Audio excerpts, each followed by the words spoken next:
The gates and doors were barred. The windows fastened down. I spent the night in sleeplessness and rose at every sound, half in hopeless sorrow, half in fear the day. Find the soldiers breaking in to drag us all away. Well, just before the sunrise, I heard something at the wall. A gate began to rattle, and a voice began to call.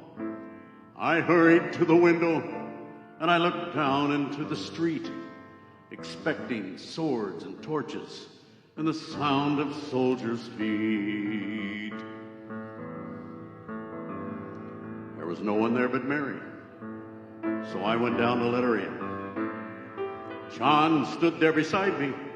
She told us where she'd been. She said they'd moved him in the night, but none of us know where. The stone's been rolled away, and the body isn't there. We both ran toward the garden. John ran on ahead.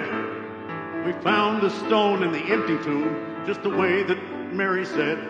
But the winding sheet they'd wrapped him in was just an empty shell. And how or where they'd taken him was more than I could tell. Well, something strange had happened there, but just what I didn't know.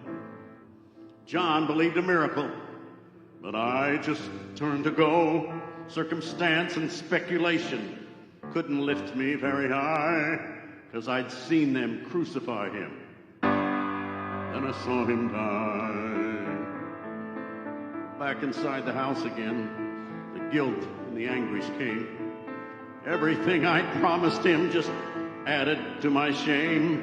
When at last it came to choices, I denied I knew his name. And even if he was alive,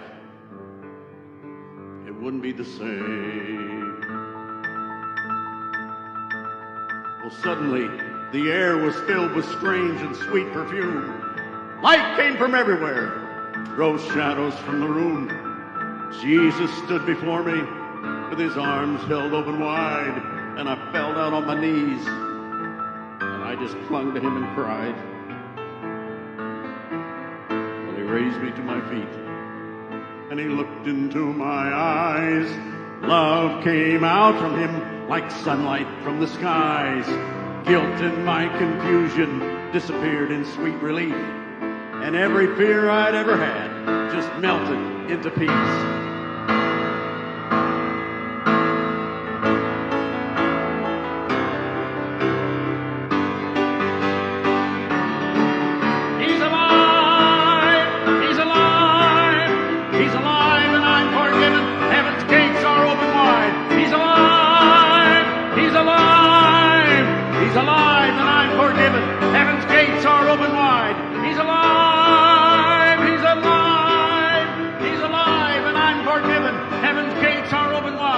He's alive.